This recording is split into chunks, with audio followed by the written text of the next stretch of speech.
Olá, tudo bem? Nós vamos falar agora um pouco sobre a caderneta da gestante de 2023. Essa caderneta, eu tive acesso a ela ontem, 25 de março de 2023, e hoje, 26 de março de 2023, mesmo um probleminha nas vias aéreas superiores, nós vamos falar um pouquinho sobre essa caderneta da gestante.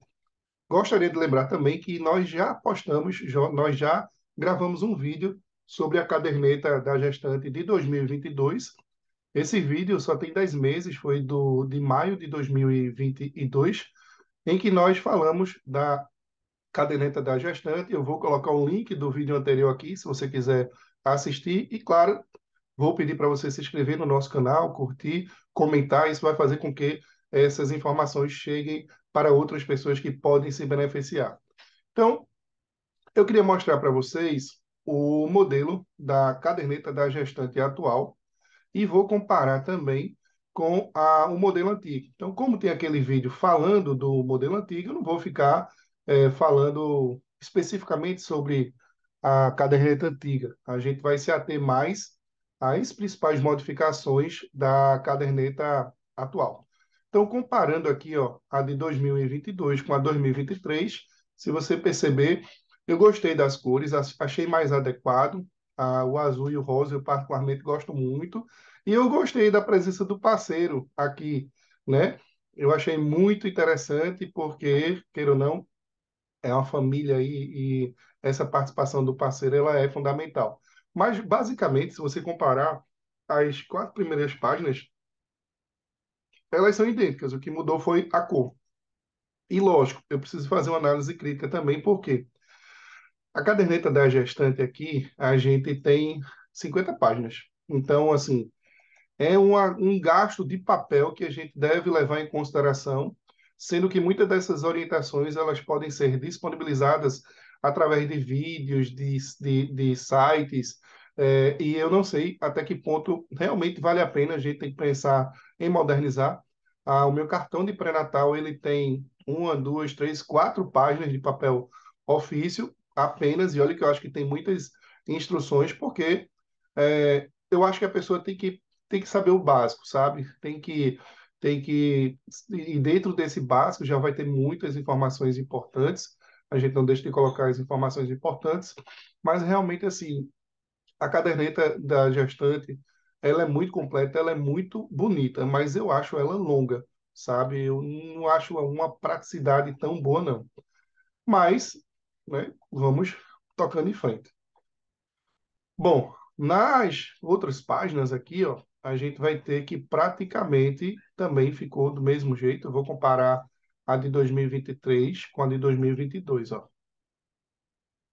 Ó, opa, praticamente a mesma coisa, tá vendo? Essa página aqui, onde fala dos direitos, do pré-natal do parceiro, dos exames de sangue. Esse foi o ano passado e o desse ano. Achei uma quantidade pequena de exames laboratoriais, data, só tem uma data, então como se você só precisasse fazer uma vez, mas tem falando sobre a questão da hepatite B, se é imunizado ou não, e aí segue a caderneta aí de pré-natal. Depois você vai ter o campo de identificação, que provavelmente também é quase a mesma coisa do outro, né? Vamos colocar aqui, campo de identificação, também semelhante ao da outra versão. E aí uma série de orientações que são importantes, que vai falar sobre a evolução da gravidez, que você vai ter aqui tanto na caderneta antiga, como também na nova versão. Aqui ele colocou por páginas. Então, praticamente também a mesma coisa, o mesmo texto que fala também o que é que acontece ao longo da gestação, até o quarto, sexto mês, que considera até 26 semanas. Essa é uma divisão que é muito polêmica, né? E fala até o sétimo, oitavo mês, 27 até 40, 41 semanas, e falando também da preparação para o nascimento. Então, vamos chegar aqui, a gente vai ver que isso vai acontecer também até aqui preparação para o nascimento. Aí na caderneta já tem os cuidados importantes para a gravidez e aqui vai ter o espaço para o parceiro. Eu não gostei, particularmente aqui tem dizendo, escreva impressões, sentimentos, acontecimentos que estão sendo marcantes para você durante a espera dessa criança e coisas que você deseja dizer a ela. Se for para colocar palavras de incentivo, ótimo, mas você acaba dando margem para a pessoa escrever o que ela quiser. E a caderneta ela é da gestante. Então, eu particularmente fiquei um pouquinho desconfiado dessa parte do parceiro. De qualquer forma, aqui orienta, está presente em todos os momentos, desde agora, fortalece os laços afetivos e a vivência da paternidade, conhecer os benefícios do parto normal e dizendo que o apoio do parceiro, né, a sua parceira, ele vai fazer a diferença nesse momento. E aí sim vai passar dos cuidados importantes que a gente vê aqui, praticamente a mesma coisa, ó, até o item 10. Inclusive, ele puxa um link, achei bacana, já tinha também aqui ó, o item 10 falando sobre alimentação saudável. Se você clicar aqui, você tem a página. Agora sim, a caderneta atual, esse link aqui não está funcionando. Eu vou até mostrar para vocês. Deixa eu ver se eu consigo clicar. Bom, aqui, pronto, vai aparecer. Eu vou clicar na página, ele vai aparecer isso aqui, ó. Então, esse link o Ministério da Saúde ele deve organizar, porque realmente não está batendo, né? Deixa eu só voltar que agora desorganizou um pouquinho. Bom, mas enfim, essas orientações nutricionais, elas são bem bacanas. Eu também tive a curiosidade de ver que se você colocar o QR Code vai dar certo. E na caderneta antiga, quando chega até o item 10, aí sim, se você clicar aqui, vai dar certinho com. Pronto. Agora, nem da caderneta antiga deu. Engraçado que ontem eu acessei e tinha dado certo, que era sobre orientação alimentar. Aqui, ó. Guia alimentar para a população brasileira. É, não encontrada. Então já desatualizaram até o link da caderneta antiga. Mas o QR Code da caderneta nova, isso aqui ele pega bem direitinho, certo? Bom, deixa eu ver aqui. É, isso mesmo. Bom, depois a caderneta nova continua falando sobre os hábitos de vida, isso é importante, como também do sexo na gravidez, e eu acredito que isso também era uma rotina na outra gravidez, ó. A questão da sexualidade responsável, né? Mudou um pouquinho o texto, quanto ao seu desejo sexual, a mesma coisa, né? Praticamente a mesma coisa, né? E os principais sintomas durante a gravidez e os sinais de alerta. Sintomas e os sinais de alerta. Aí aqui tem um negócio aqui, uma informação importante que não tinha na outra, ó, sinais de alerta e não tem mais nada, né? Aqui fala do exantema e da infecção pelo Covid na gestação. Achei massa, muito interessante. E lógico, como sugestão, eu acho que valeria a gente colocar os critérios de gravidade, né? Da SIRAG, da síndrome respiratória aguda grave, aqueles quadros que a gente se preocuparia mais do que os outros quadros mais simples. Bom, e o núcleo central, uma das principais páginas, é essa aqui, onde você coloca as informações mais importantes, a curva de altura uterina. Eu, como faço pré-natal com ultrassonografia, ainda faço a aferição do fundo uterino, mas em geral, como tem ultrassom ao meu lado, fica bem tranquilo. E aí, vamos lá, né? Aí, eu acho que também a mesma coisa da outra vez, vamos ver se a gente chega lá. Aqui ele já coloca a curva, né? Mas vamos comparar com outra aqui, ó. A mesma coisa. Tá vendo? Colocar aqui, comparando, praticamente a mesma coisa. Aí vamos só esmiuçar aqui alguns pontos importantes, né? Ah, Veja, ultrassom. A ultrassom precisa de um espaço maior aqui, porque é a forma mais importante de avaliar o bebê, e isso aí merece mais. Então, eu acho que a gente deve falar assim de percentil de peso, de transferência nucal, de morfologia normal. Eu sou a favor que a gestante ela realize o acompanhamento pré-natal e ultrassonográfico. Não acho que tem que ser diferente do meu pré-natal, em que eu faço toda consulta, eu faço uma ultrassonografia. E se eu olho a mãe, eu tenho que ver o bebê, eu mantenho essa opinião. Eu sei que tem mais custo, eu sei que tem muita coisa, mas assim, eu não acho que a gente deve trabalhar com escassez no momento mais importante da vida da mulher, e a gente assim, já gasta muito com outras coisas que de repente você não precisaria gastar. Então, tem uma parte dos exames que já tinha uma parte antes, lembra dos exames? E aqui aparece de novo outra parte dos exames. Eu fiquei sem entender, porque tem dois lugares para colocar os resultados dos exames, né? Se você voltar aqui, ó, a gente vai voltar aqui e vai ver, ó, que tem aqui, ó, essa parte aqui dos exames, aqui, e lá embaixo. Então, assim, acho que tem que padronizar para ficar um local só de você anotar o resultado dos exames. Eu não sei se isso também tinha na outra carteira da gestante, ou se realmente aqui é aquela página que você deixa as quatro páginas numa só e ele colocou, não sei. Enfim, é isso. Bom, fala também, acho que tem alguma coisa, ó, suplementação de ferro e ácido fólico, antes de engravidar, se fez no primeiro mês, no segundo mês e no terceiro mês. E a suplementação de ferro, se ela fez durante toda a gravidez. Eu vou até voltar, porque antigamente tinha falando sobre a importância da suplementação de ferro e ácido fólico, e isso também mudou. Deixa eu ver se eu encontro aqui sobre alimentação e suplementação. Deixa eu só colocar aqui, vou pesquisar rapidamente aqui. Ácido fólico, ácido fólico. Aqui, ó. Além desses cuidados, deixa eu diminuir aqui, porque vai ficar mais fácil. Na parte da alimentação, ó. Além desses cuidados, é importante o uso do ferro, do ácido fólico e do sulfato ferroso.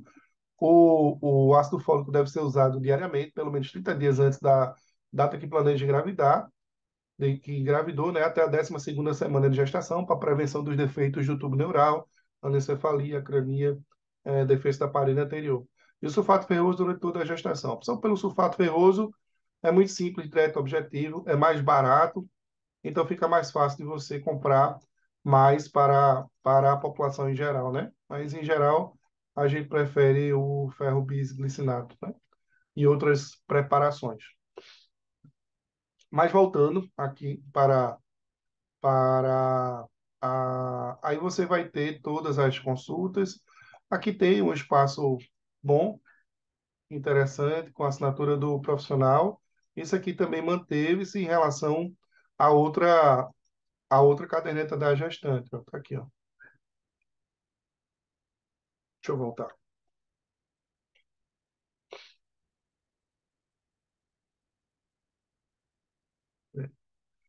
Não está vindo tão bem, mas está aqui em cima.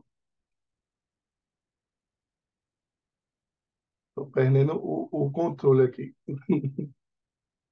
Bom, mas está do mesmo jeito em relação a outra caderneta da gestante.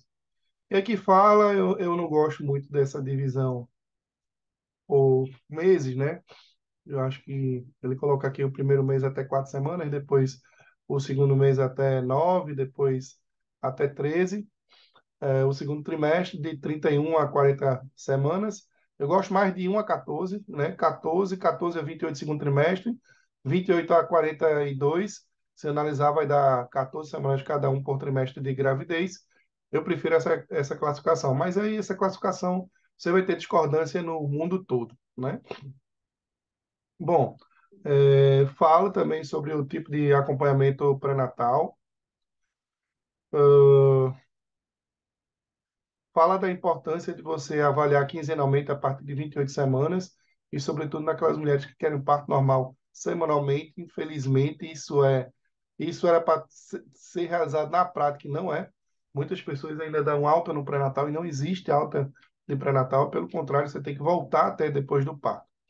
Fala também dos tipos sanguíneos. Então, essa coisa dos exames que não precisariam necessariamente estarem numa caderneta, gastando papel. Então, a pessoa poderia ter acesso em algum site, algum vídeo, como também das vacinas, entendeu? Eu fico preocupado com os gastos realmente, com isso aí. Acho mais importante você gastar com hemograma, por exemplo, que é o gasto que você vai ter desse papel, né? Para poder avaliar a anemia na gestação, né? Que é tão pouco avaliada, né? No SUS. E fala também do ganho de peso, é muito bacana esses gráficos, de acordo com a mulher, se ela é magra, se ela tem um IMC menor do que 18,5, se ela tem um peso adequado, se ela está no sobrepeso ou se ela está na obesidade leve. E aqui a parte da consulta odontológica, muito bacana, e falando também sobre o parto, a questão do trabalho de parto, o que é que está acontecendo, isso aí já tinha também na outra gestação, na outra caderneta da gestante, e os sinais que você precisa ser avaliada por um profissional de saúde, como também o trabalho de parto. O direito também à anestesia, que na prática também isso não funciona, muitas maternidades não dispõem dessa tecnologia, infelizmente. Aqui também foi interessante porque a outra caderneta da gestante, eu vou até pesquisar, quando falava da episiotomia, ó, quando falava da episiotomia, tá escrito aqui, ó. Essa foi um grande ponto de polêmica que mudou, né?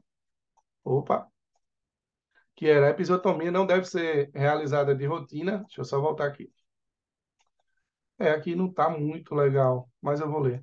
A episiotomia não deve ser realizada de rotina, porém, em casos específicos, como o do sofrimento fetal, o profissional poderá indicá-lo para ajudar no nascimento e proteger o bem-estar do bebê. Isso foi muito polêmico, porque realmente a episiotomia é algo que é ultrapassado, né? A gente já tem uma meta-análise sobre isso, então é uma situação excepcional que você, de repente, vai utilizar. Eu não me lembro a última vez que eu precisei de uma episiotomia na assistência ao parto. Então, aqui explicou numa linguagem, eu gostei mais dessa linguagem, em relação a algumas práticas que não são realizadas de rotina, sobretudo lavagem intestinal, mas é importante ter consciência de que o soro com ocitocina ele pode ser importante, então aqui colocou que ele pode ser administrado em alguns casos para induzir o parto, sobretudo em gestação de alto risco ou quando não há contrações uterinas com o trabalho de parto arrastado, né? Que é quando você não tem uma dilatação ou descida da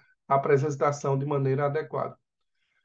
E o que você pode fazer enquanto você estiver para favorecer o seu parto, né? Isso aí devia ter impresso em todas as maternidades, cartazes, passar vídeo para a pessoa assistir. Então, tomar banho, caminhar, banho, chuveiro ou banheira. Banheiro não existe praticamente em grande parte das maternidades públicas. Aqui em Pernambuco nós não temos, nós estamos brigando por condições mais humanas mesmo de nascimento. Às vezes você não tem nenhuma mesa de parto, uma cadeira de parto adequada. E aqui o direito a acompanhante da escolha da paciente. Essas posições também são muito importantes que a mulher saiba, né, em relação ao parto de cócoras, posição de cócoras, apoio com a banqueta, com o acompanhante, ou até na cadeira, bola, posição de joelhos ou mesmo de quatro apoios. Em relação ao parto e nascimento, isso também é algo que já foi evidenciado na outra caderneta. Eu vou até, deixa eu dar uma atualizada aqui para ver se sai, fica melhorzinho aqui. Pronto, ficou.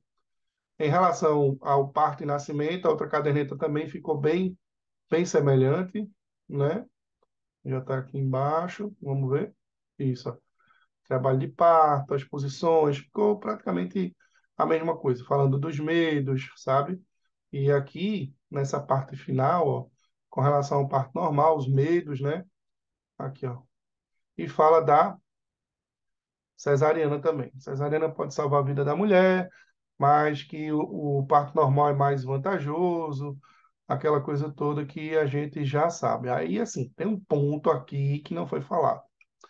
E a gente precisa falar sobre isso. É um ponto polêmico, sabe? Mas eu não posso deixar de falar. Veja, aqui, em algum lugar, tinha falando também sobre a cesariana a pedido. A cesariana a pedido materno deve ser desaconselhada nas pacientes que desejam ter mais filhos. Mas veja, na hipótese após serem explicados os riscos e benefícios de cada tipo de parto, você decidir por uma cesariana nas situações de baixo risco, sem indicação clínica, chamada de cesariana a pedido materno, saiba que esta somente poderá ser realizada a partir da 39ª semana de gestação para garantir a segurança do bebê maduro o suficiente para nascer. Nesses casos, é importante que você procure informações sobre os locais da sua rede de atenção que oferecem a cesariana a pedido materno. Além disso, um termo de consentimento livre e esclarecido que reforce as informações prestadas e que explique as vantagens e desvantagens potenciais da operação deve ser assinado por você e sua equipe médica. Então, essa parte da cesariana a pedido, vou até fazer um mecanismo de busca aqui, cesariana a pedido. Opa, ele amplificou, ele aumentou aqui. Mas deixa eu voltar aqui. Pronto. Cesariana a pedido não aparece na nova caderneta da gestante. E aí, assim, a gente tanto fala sobre direitos sexuais e reprodutivo, a importância do protagonismo da mulher.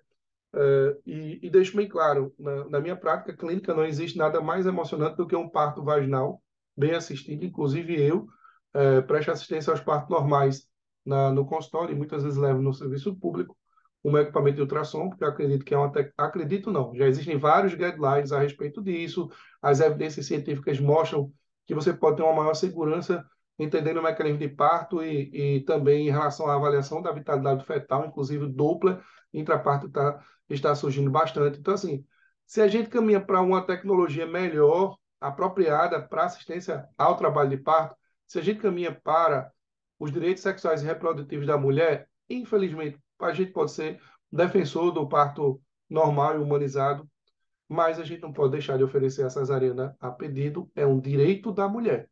Lógico que numa maternidade lotada, se você tem diversas indicações de cesariana, a cesariana a pedido ela não é prioridade. A prioridade é quem está com sangramento genital por uma placenta prévia, por exemplo, um descolamento prematuro da placenta, uma pré-eclâmpsia grave em que os níveis pressóricos estão desequilibrados e o colo é desfavorável, pode ser não pode não ser seguro tanto a indução em algumas situações especiais, alguns casos específicos de eclâmpsias, de HELP síndrome, e nem todas essas indicações são indicações formais.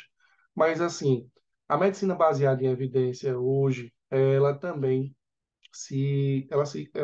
acaba tendo uma conexão maior com o que nós chamamos de autonomia da paciente, que é o que a gente chama de decisão compartilhada. É minha obrigação como profissional explicar os riscos e benefícios de cada tipo de parto. Sim, é difícil falar sobre isso, porque, em geral, na educação à gestante e na educação ao parto e nascimento, só se fala dos benefícios do parto normal e dos malefícios da cesariana. Mas se a gente fizer uma análise crítica mesmo, honesta, sincera, existem benefícios do parto normal, existem riscos do parto normal, existem benefícios da cesariana, existem riscos também da cesariana. Claro, não vou ficar em cima do muro. O parto normal, ele tem muito menos riscos do que benefícios. Os benefícios do parto normal, eles são inquestionáveis. Inquestionáveis. Mas tem situações que você precisa realmente ficar no lugar da mulher. Essa mulher que muitas vezes acaba sendo examinada várias vezes, não tem tanta privacidade ao nascimento, não tem condições mínimas adequadas. Então, o que nós, como profissionais de saúde, o que políticos, gestores, todo mundo que trabalha em relação à saúde da mulher deve fazer é se importar por essas mulheres, é garantir essas condições de nascimento e que a via de parto realmente seja uma opção da mulher, que ela se prepare para isso e que aí sim após esse preparo, após a gente poder oferecer de maneira adequada, como eu vi recentemente lá no Sofia Feldman, um parto completamente personalizado, onde fica uma enfermeira obstetra exclusiva para a paciente, você tem disponibilidade de banheira, chuveiro individual para cada mulher. É para isso que a gente precisa lutar. Então, essa mulher vai querer muito mais essa privacidade, essa assistência de alto nível do que nós fazemos com diversas maternidades. em diversas maternidades. Amontoamos um monte de gestantes sem garantir um mínimo de privacidade, e aí a gente ainda quer chegar e dizer, não, que está tudo certo, que não está. Então, nós precisamos refletir sobre isso.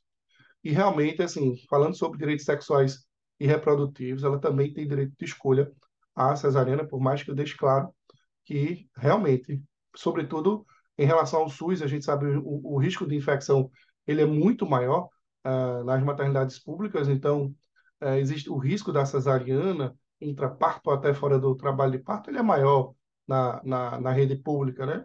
Então é preciso, sim, a gente falar sobre isso, mas que não deixa de ser um direito da mulher.